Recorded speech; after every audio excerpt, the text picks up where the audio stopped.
Hello, and welcome to the Empowering Law Firm Leaders podcast, where we're talking to experts across the legal sector to discover the mindsets, behaviours, skills, and digital tools that are needed to run a successful modern law firm. I'm Amy Bruce, host and marketing director at Osprey Approach. Today, I'm joined by founder and CEO of Ambuyer Advisory, who work with mid and upper market professional service firms. Our guest is also the chair of the leadership and management section of the Law Society and has extensive experience working in operational roles in leading law firms.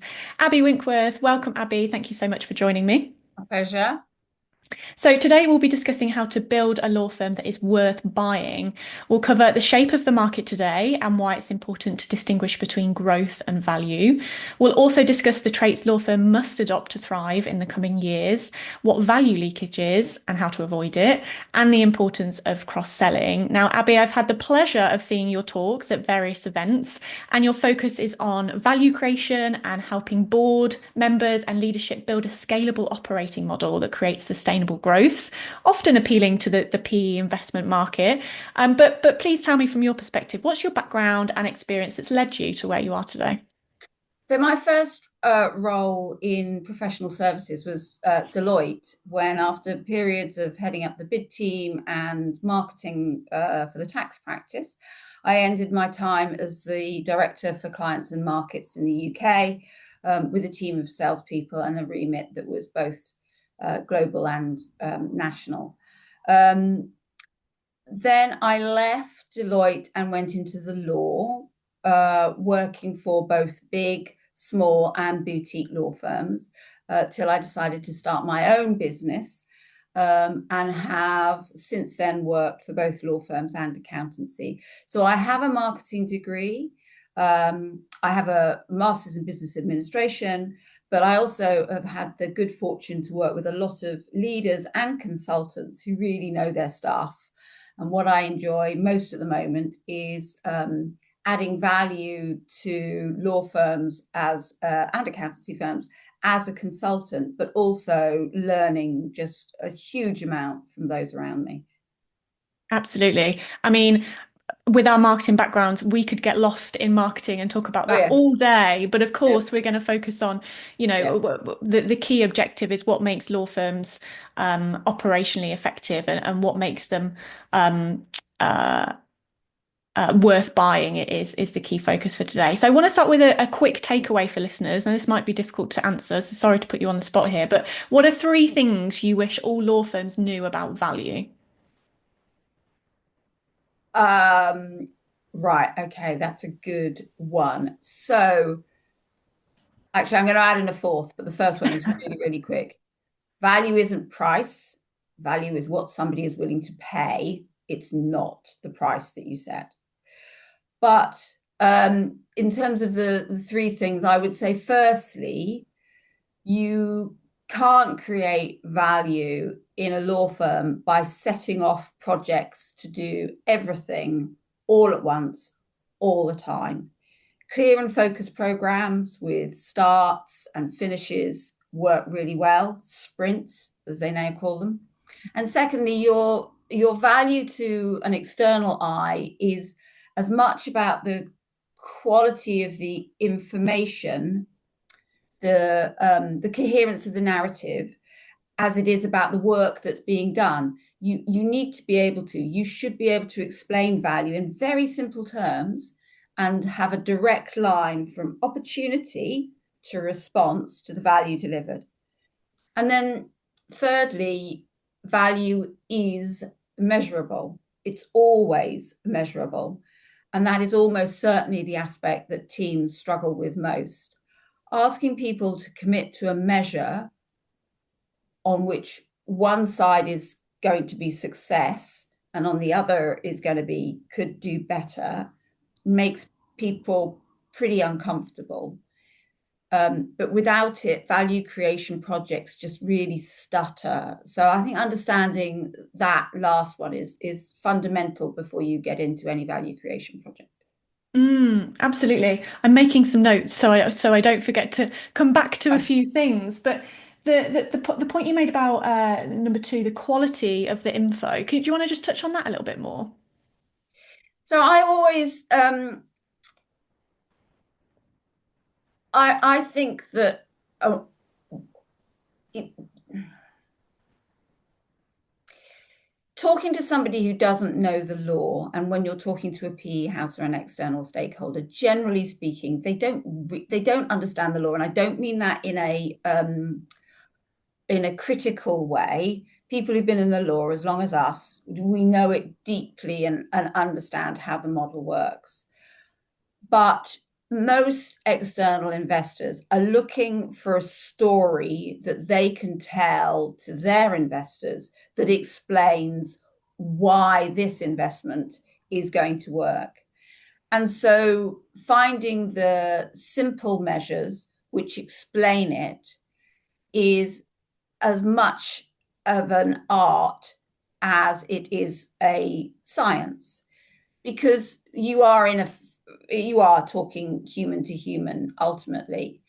And whilst it's very easy to get stuck into the minutiae of what we think are the most important elements and the most important value of the firm, being able to step outside yourself and think about what the PE houses are looking for in their story is will get you further. Mm. Yeah, I think that's a great point in communicating in a language that makes sense to them. Um, Completely, yeah, always. is an important part of value, and that's value to the client as well, actually. The client sits outside of the legal world. So if you can communicate your value to your potential investors, you can probably communicate your value better to your clients.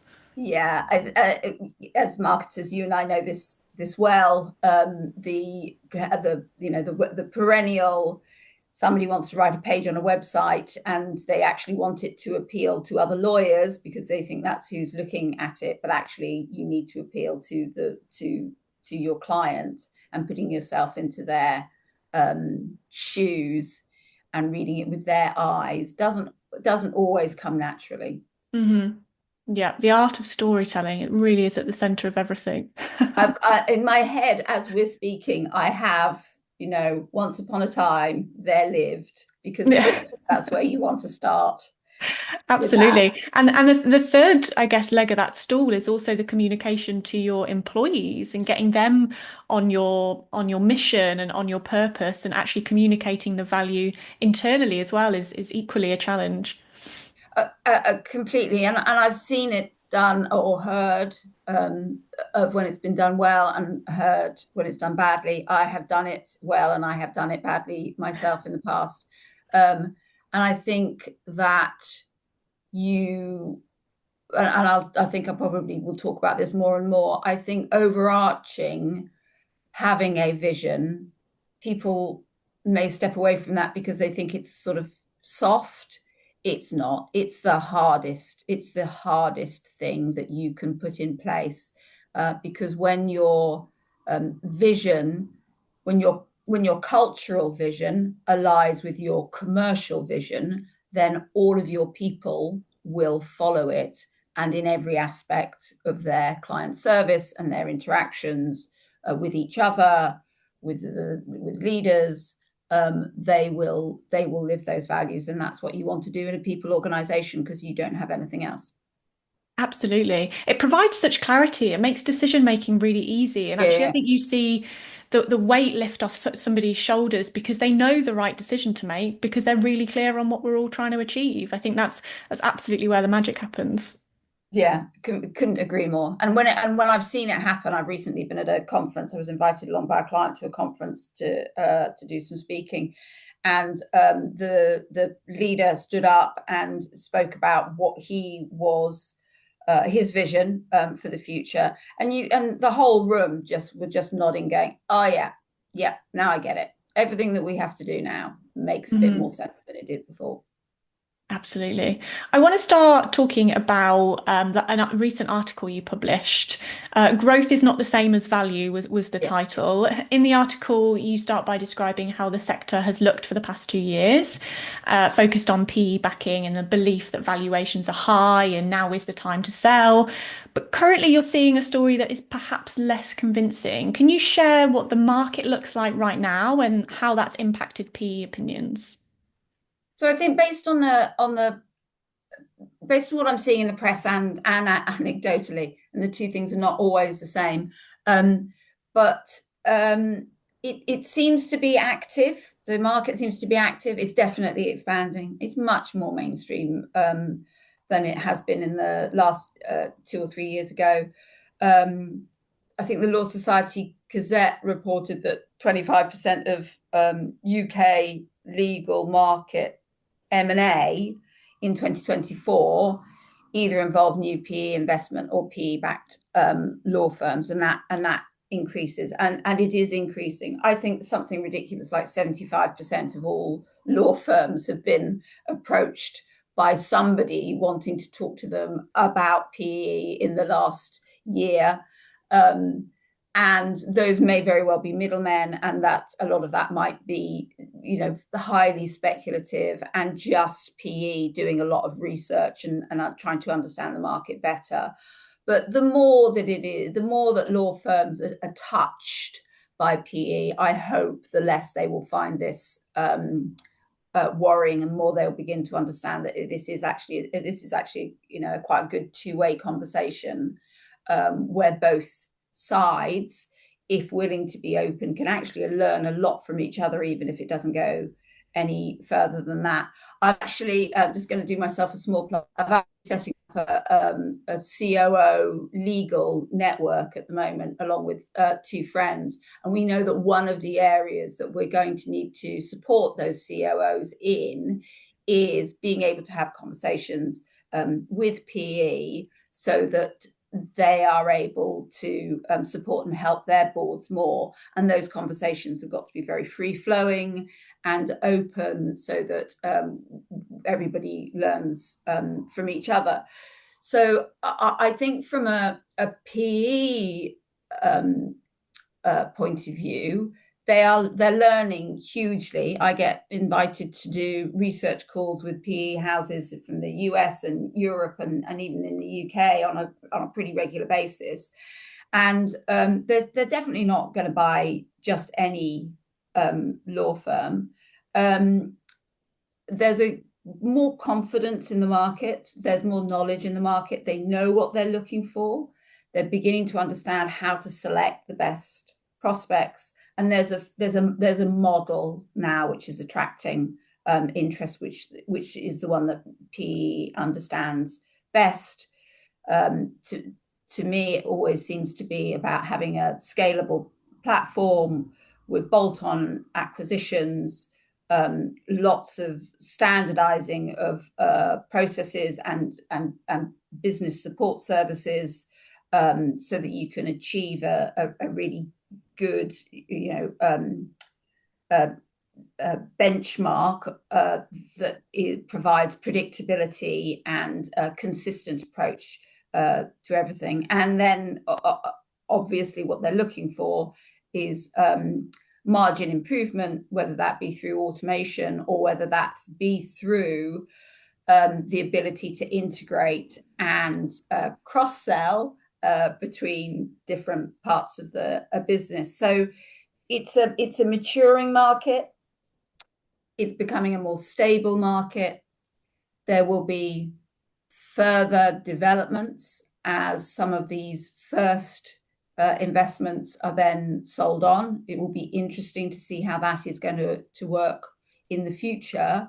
I think PE has looked has been more in the consumer market, sort of, which is slightly more commodity, but now looking at the full service law firm model as well. And I think the issues that arise from that possibly is that so many of these relationships are still vested in individuals within the organization, and that is something that organizations are looking at more and more as to how they turn those relationships into establishment enterprise relationships rather than being held with one individual, because obviously that's a flight risk, and so that causes problems. Absolutely. So I think law firms are definitely more open, less suspicious. I'm slightly embarrassed last year when you and I we met I think we met at the Alsace conference, Mhm. and I was talking about the barbarians at the door, and of course, everybody talks about the barbarians at the door, and I think we need to stop using emotive language like that. I was trying to prove a point with mine, but actually, we just need to stop using it Mhm. at all, and recognize that for the future of the legal industry, this is now an inevitable and I think good movement towards finding external investment, which will help firms with their succession issues, with their margin issues, and with their massive operational drag often that they have on their businesses. So I think I haven't seen a huge amount of M&A activity or PE activity since the beginning of the year, but I know it's happening in the background. Yeah, it's bubbling. You mentioned cross-selling there. We will definitely come back to that later. And the COO network sounds super exciting, so we can definitely include some information of what Oh, that'd be you're great. up Thank you. to and what you're doing in the show notes. So we'll definitely do that. But one of the points that you mentioned there, and that was also in your article, is that a lot of the time law firms focus on revenue growth, but actually PE firms are finding that that's not tied to profitability growth. And actually, there's a lot of support required to really streamline those operational models to make sure that that revenue actually equals profit. Within the article, you state that 2026 is less about who can sell and more about who has built something worth buying, which was definitely the inspiration for this conversation today. So, what makes a firm worth buying? With all of that in mind, why would a PE firm buy, or why would anybody buy a law firm? So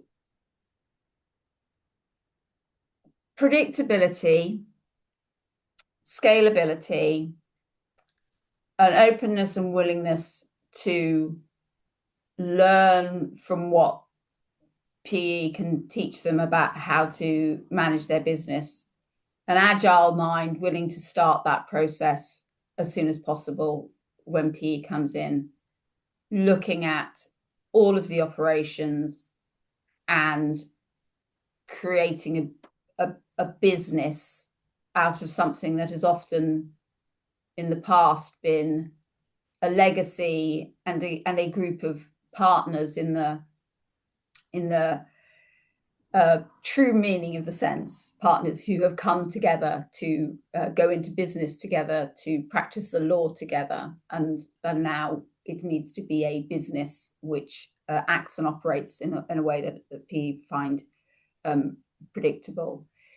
Scale is absolutely important. So growth is absolutely important. It's probably the number one multiplier, if you like, in any investment, and therefore it does need to be there. But if that growth is tenuous or vulnerable to external impacts or even internal impacts, then the PE houses can spot that now happening, and they are unwilling. So operational discipline is absolutely key to this, and when you see it done well, then what you're looking at is proper objective set, key deliverables set, measured consistently and constantly, people owning projects through to completion, and ensuring that those projects carry on running, putting right things that are wrong, not every time they go wrong, but just once so that they don't Mm. go wrong again. And those are very different. People run around quite a lot trying to plug holes when actually you just need to take a good hard look at the whole wall and decide whether it's fit for purpose and whether you need to have another wall. I think in part I say, growth isn't the same as value.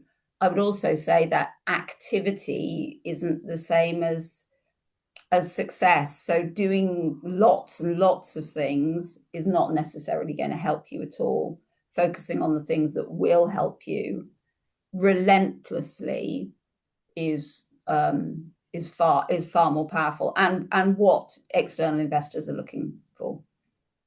I have scribbled so many and want to come back to so many things, but one of the key things here is you talk about putting what's wrong, putting the things that are wrong right Yeah, once. yeah, And I think that links totally back to your point of being open and willing. yeah, Because if you're not willing to ask the questions or dive in deep, then you're going to continue on this hamster wheel of doing what you've always done, and therefore the same wrong yeah. things will keep happening. I like the connection between those.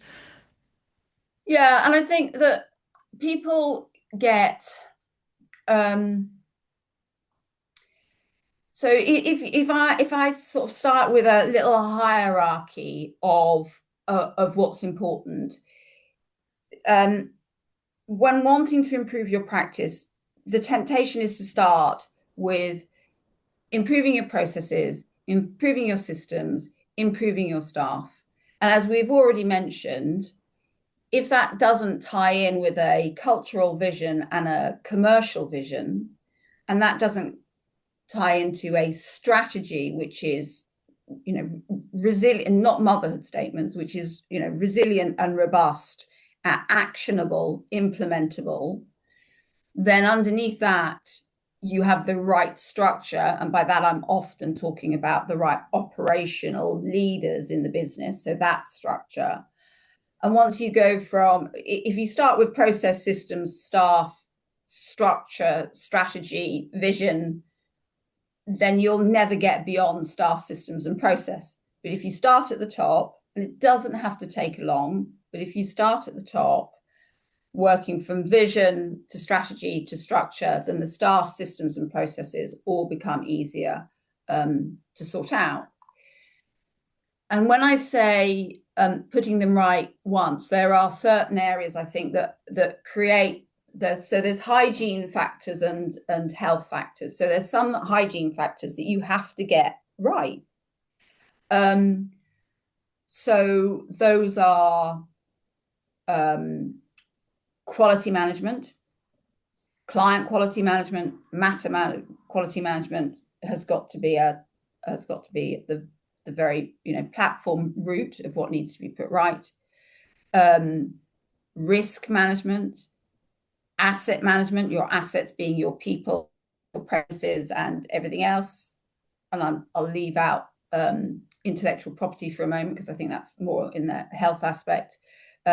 Revenue realization, lockup, WIP management, all needs to be good. And then your cost management as well. So those for me are the areas where if it's very easy to create leakage, and if you're not at least at the industry benchmark, and please everybody read the Law Society financial benchmarking survey for where you should be, because that's a really good place to start. So work on that. And then when you're working on that, or another, there's probably that's your COO or your operations director is working on that. And then, you as a CEO or the managing partner, talent, culture, capability, product innovation, finding that right mix between sticky products and strategic products, what channels you're working in, your brand is so vitally important. And then you can start looking at scale. Once you've got all that in place, then you can start looking at scale, because you're not scaling up something that's creaking, you're scaling up something that's pretty good, and the scale is going to be even better and even better and even better.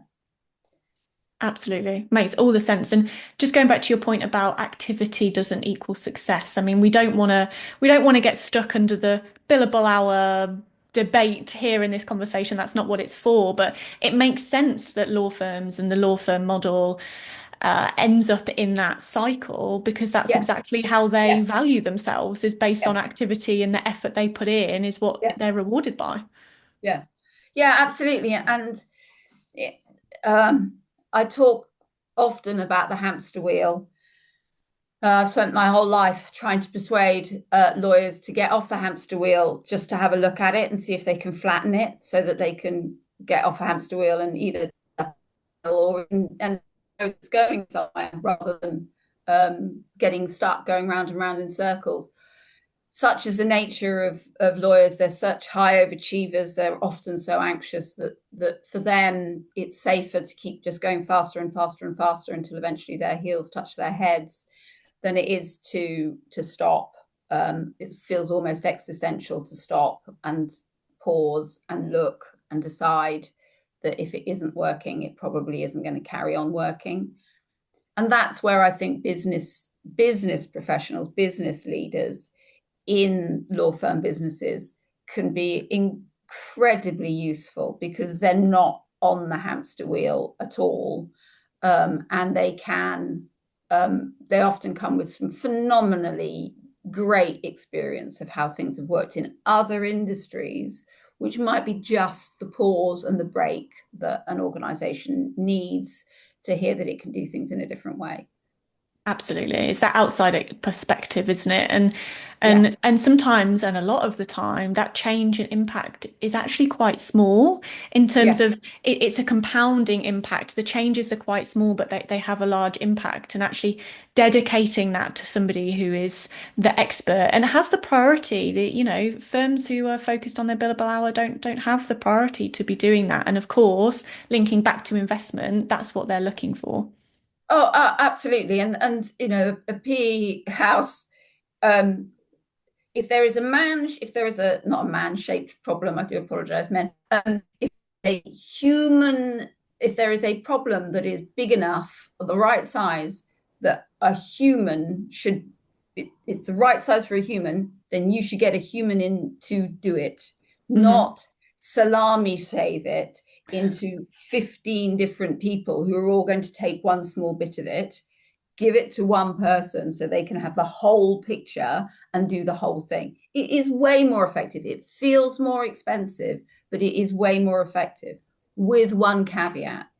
If you have gone through the process of getting a business operations manager and you've taken them through 3 rounds of interviews and you've given them the grilling of their lives and you've asked them to describe every nuance of every activity that they've ever done in all of their prehistory, and you finally decided to pay them quite a lot of money to come on board to transform your operation or to help you in a particular area, then wasting everybody's time by arguing this, by sweating the small stuff, is it's just simply a waste of time and money. I wish law firm leaders had more faith in the business professionals that they brought on board to do the job. I think that's a great piece of advice. And if anyone takes anything away from today, I think that should absolutely be number one. And salami slice created a perfect picture in my brain of what was happening there. It was a great analogy. Love that.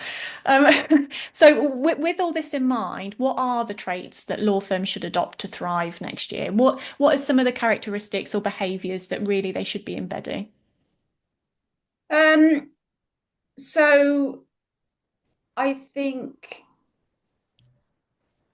I spoke earlier about systems, process, staff, structure, strategy, vision.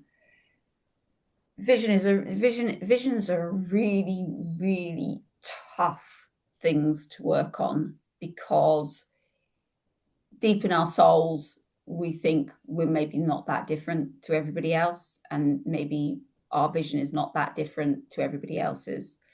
And what I would say is taking some time out as a senior leadership team to look at that sort of list that I gave earlier, some of those, sort of health factors and hygiene factors and health factors, and actually spending some time thinking, where are we better than most of the market? Where are we better than most of the market? And where are we better than most of the market by 20%, by blue water? And it won't be all of them. It only may be one or two of them.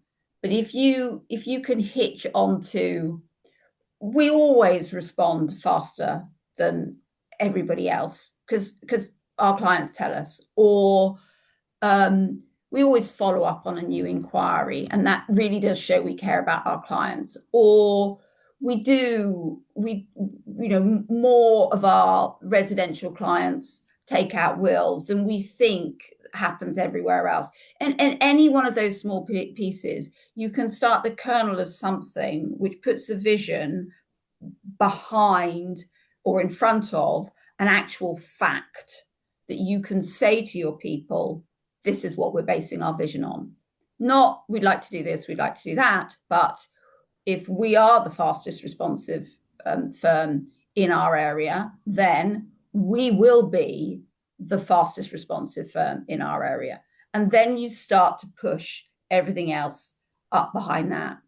When you push everything up behind some galvanizing statement, things start to come a little bit more into line. So it doesn't have to be, I have the vision of being a top 25 law firm in the Leicester area and earning this and earning that. It can simply be, we are just going to be better at getting better back to our clients than everybody else. And then everything else pushes up into that.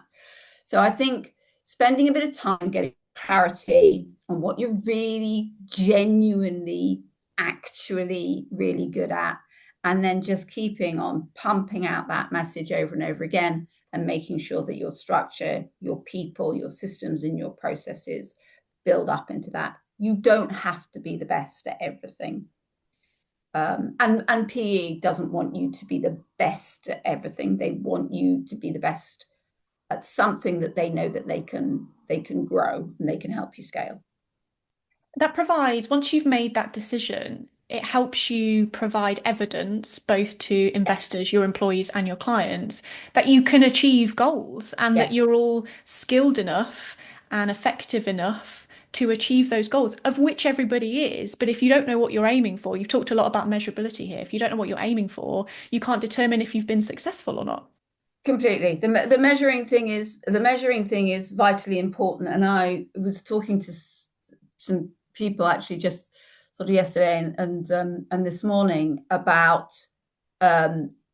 getting evidence of what you're good at. And this comes back to the PE story. If you genuinely think that you are good at something, go out and get the evidence, because that's part of your story. That's the hook in our, lived happily ever after story. Little Red Riding Hood only had one thing, and that was a little red cape. But she built her entire life story out of her little red cape and a nasty wolf. So you don't have to have a lot.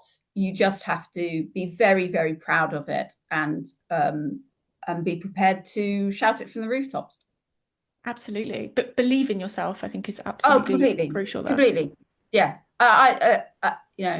If people spent a little less time, apart from the initial piece where you just need to decide that you are 20% better, there is blue sky between you and somebody else on one or other particular attribute, then after that, just stop looking at the other neighbour's lawn. It really doesn't matter whether it's as green as yours or more green than yours. Just focus on yours. Yeah, great advice. We've talked a little bit about value and value leakage, so I just want to touch on that subject a little bit more. In the context of investment or acquisition, showing the value of your legal business is, of course, crucial. But you shared in your article that scale, and we've discussed here, scale without operational discipline amplifies inefficiencies and accelerates that value leakage. So, can you Yeah. share exactly what that term means and how it applies specifically to law firms, and then some common challenges you're seeing?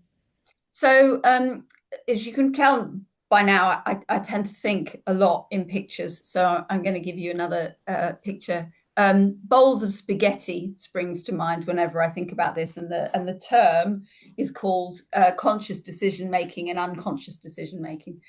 And all through our lives, and it's the same in every law firm, we make unconscious decisions. Things have ended up working that way because, Ben in accounts payable found that he had to do a workaround in order to get somebody paid. And then it became easier to do the workaround than it was to do it the other way. And before you know it, Ben's been there 15 years and this is the way we do it. And if Ben goes on holiday, you can't pay anybody anymore, for instance. That's an example of an unconscious decision or an unconscious process. And often in law firms where there has not been operational discipline, they have evolved and they have grown from a small partnership and got bigger and bigger. Then those decisions become so complex and so convoluted that it is like looking at a plate of spaghetti and just wondering, how can you possibly change? Because the minute you change one thing, everything else is going to change. And then Ben's going to go on holiday and then the whole thing's going to fall over.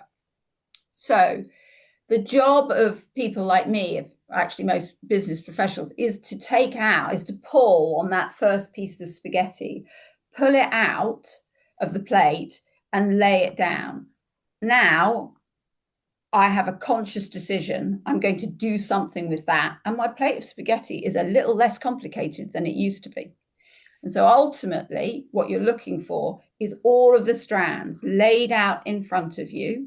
And quite literally, this often for me happens in a room with lots of pieces of paper stuck on walls going, right, let's follow this piece of spaghetti all the way around to the end. And then this little piece of spaghetti. Oh, that's the knot. That's the bit where those two things join. How can we separate them out? How can we make it very clear that this is a conscious decision that something's going to happen here rather than, at this point, we always need to speak to Bill about this piece. Why do we need to speak to Bill about this? I don't know. Well, we've always spoken to Bill about this place. So you're just trying to constantly go, right, what should it be like?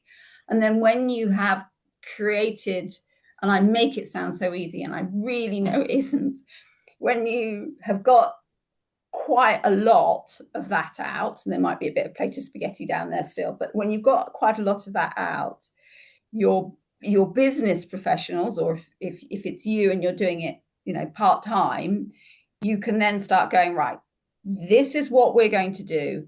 This is the way we're going to do it. This is the way we're always going to do it. We're going to test it. And if it doesn't work, we're going to change it. But if we want to get efficiency, we're going to set a number, a measure of what success looks like at the end here. And if it's not successful, we'll keep on changing it until it is successful. But we can see it now. Mm-hmm. Yeah. I mean, what with the analogy of the spaghetti and the salami, I'm very hungry now, but that Sorry. Yeah, I can think the tomato sauce, yeah. parmesan, onion. Oh, the image is real. But Yeah. yeah, Yeah. I think that's Yeah. it's a perfect analogy. I was at an AI conference earlier this week, and one of the key things above any tool and any exciting shiny thing was you have to have your processes and crucially your data flow mapped. If you don't know Yes. it, how Yes. can you possibly Yeah. improve Yeah. upon it, enhance upon Yeah. it, automate it? Yeah. Yeah, that was the key goal. Yeah. And I love getting, literally, I love getting people in a room, lawyers and business people in a room, literally with, you can get static paper so you can turn any place into a white wall, and literally just drawing every single part of the process, where it touches the client, where it touches the employee, and what is the process and the system in between that ties those two together, and then looking for those knotty areas which have somehow got themselves into a bit of a state, and that collaboration in that room between the lawyers and the business support people can doing it together, because you're co-creating, so nobody feels like they're being told what to do, can come up with just amazing solutions that then last because everybody's had a part in creating that solution.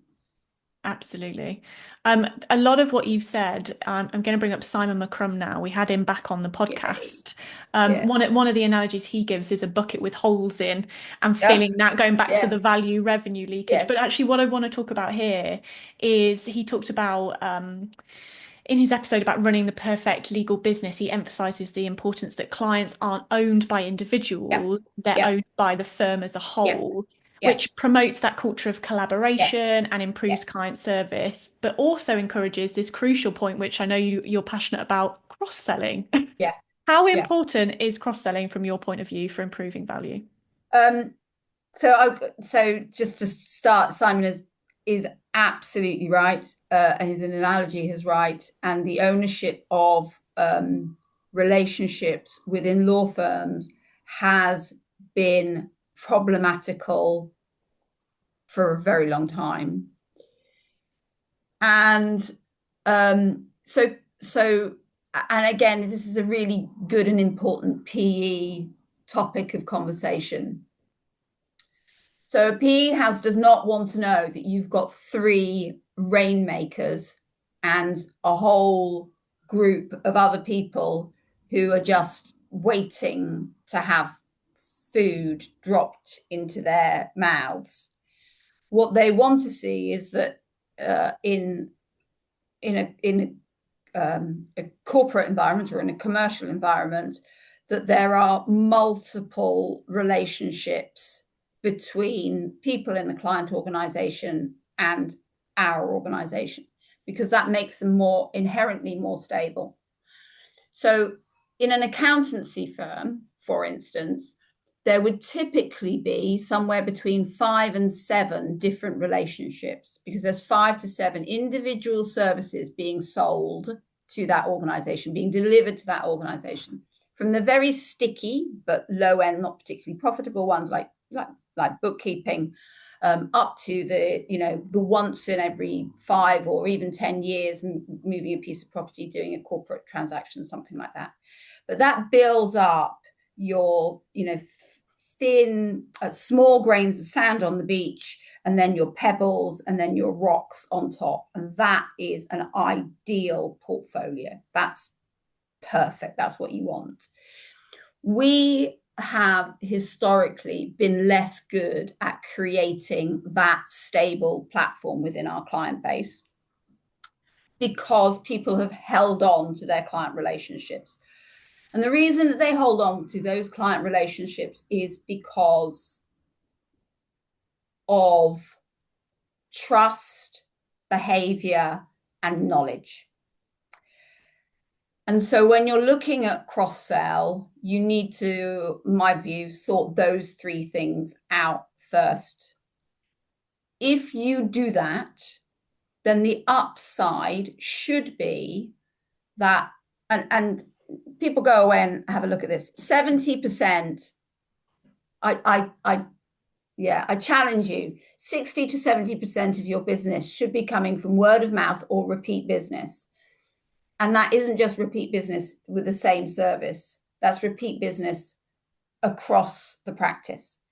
That can add multiples, not only in terms of your revenue, because you don't have such higher cost of sale, because you already have the relationship, you're just delivering to them what, as a professional, you should want to deliver to them, which is anything they need whenever they need it.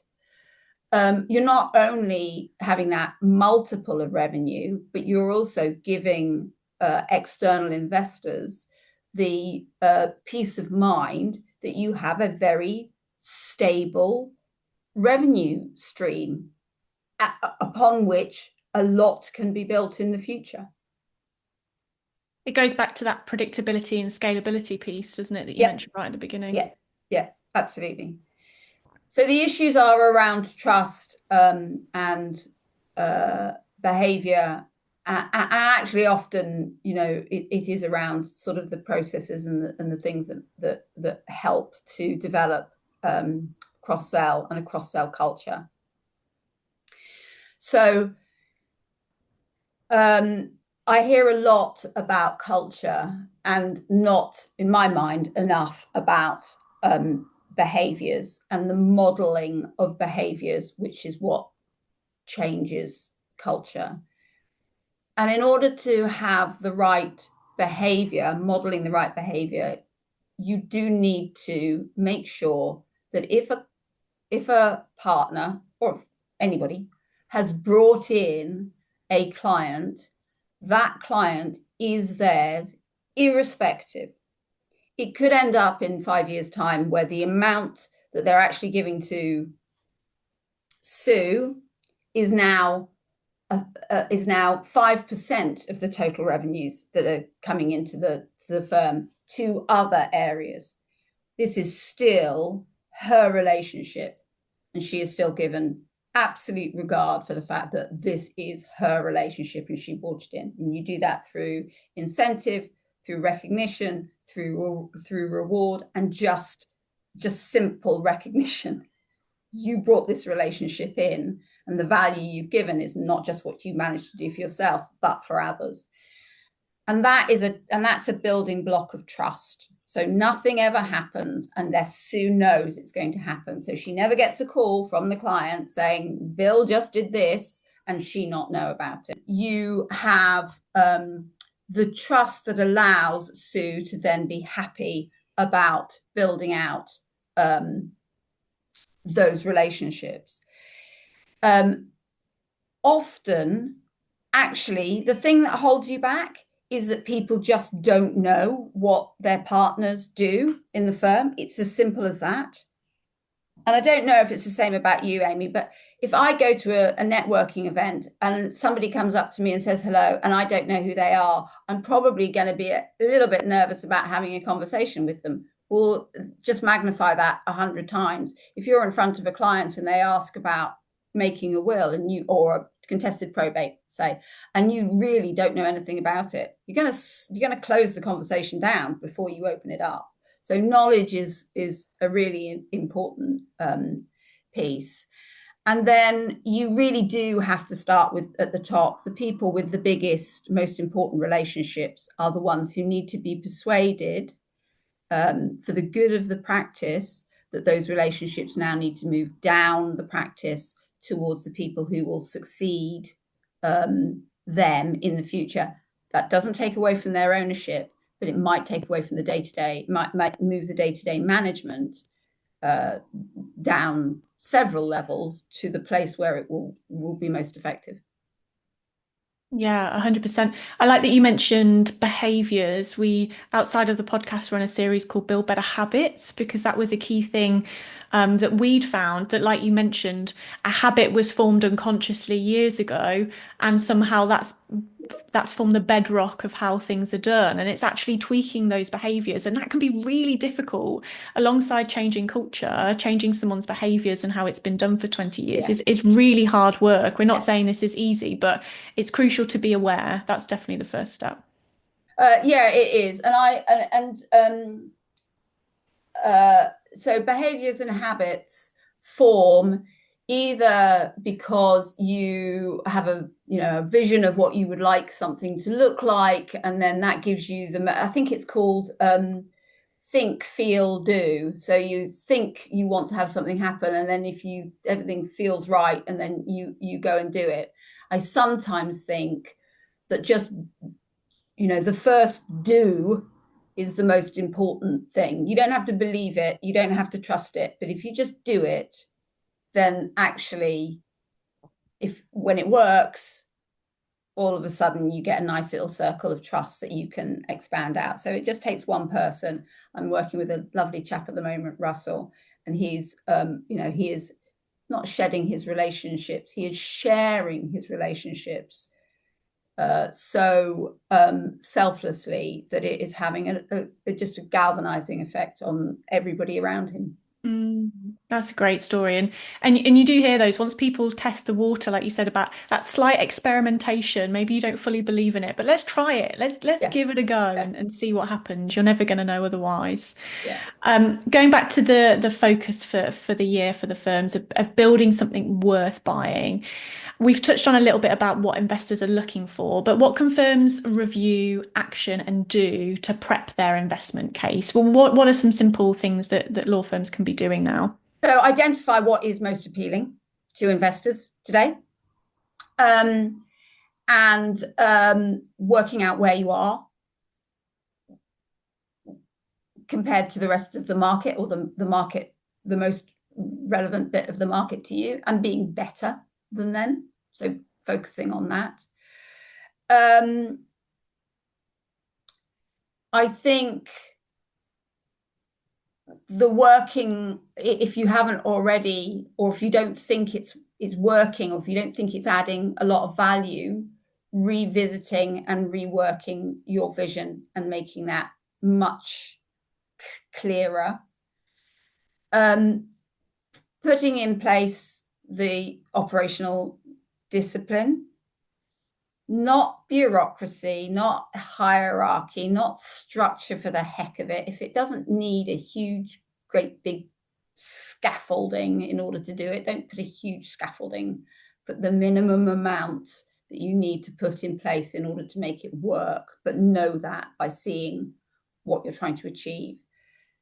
And I again, tomato plants, you don't put huge amounts of scaffolding around a tomato plant. When you want it to grow and ripen, you put the minimum amount possible so the light can get in. So think like that. I'm not asking people to do a massive amount of work. But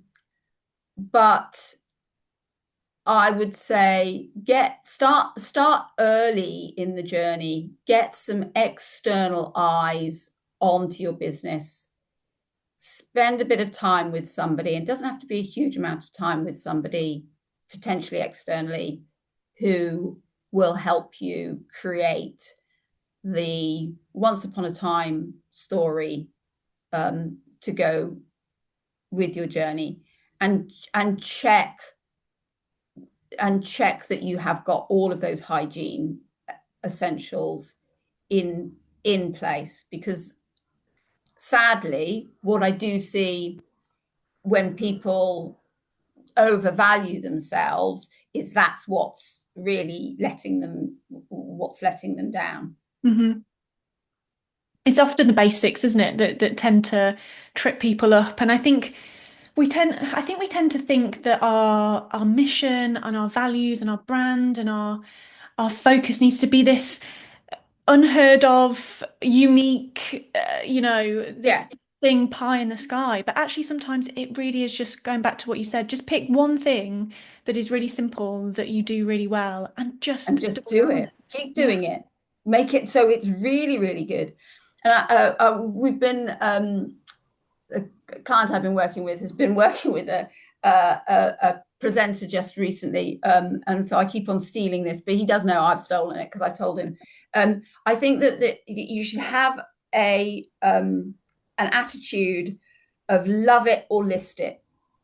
Mm-hmm. So do the work on your firm so that at some point in the future you can go, okay, it's ready to sell, it's ready for external investment, or it's actually just ready for me to start to hand this down to the succession that I've already got in the practice. But the same pieces of work will apply across all three of those areas. So when I do see firms who the managing partner or the CEO is going out and having lots and lots of PE conversations, but inside the business is going, oh God, we've got no money to do this. We've got, he doesn't want to talk to us about that. She's never there when we got a problem. And I think just love it. Just love it. And then the list it moment or the keep it moment will make themselves clear. But just keep on loving your business. Great advice. To end our conversation, Abby, what is one piece of advice you'd give to current law firm leaders to level up their perceived value? And it might be something, I'm sure it will be something that we've touched on already. Yeah, so to level up their perceived value, those hygiene, I'm going to come back to those hygiene and health sort of areas that I talked about, and there are more of them, and we haven't really talked about in the what intellectual property you might have in your firm. Identify them and work on them relentlessly. And bringing it full circle right back to your first point about having a way to show that information and provide that visibility. So make sure you have those measurables in place so that the success you are having can be effectively communicated. If you can't show the success you're having, is it even happening? Yeah, and that's that's an internal document as well as much as it is an external document. Hmm. If everybody knows the direction they're supposed to be paddling in and why, they're more likely to paddle faster. So why wouldn't you share your successes and the things that are important? I'm not naive. There will be some things that you don't want to share, obviously, but you should be sharing some of the great stuff that you're learning about your business and about where you want to go with your people, with your The firm. people who are doing the journey with you. Yeah, yeah. Absolutely. Thank you so much, Abby, for taking the time to share your experience. And thank you for building the most perfect, essentially spag bowl recipe. We had spaghetti, tomatoes, and salami in there. Yeah, I actually might just go back to my little cookbook, and then we Yeah, can put a link to the ideal recipe into the. absolutely. An ideal recipe for law firms is what you've also just discussed as well. So thank you so much for your experience and knowledge and taking the time out today. I really appreciate it. No, it's a pleasure. Pleasure to speak to you.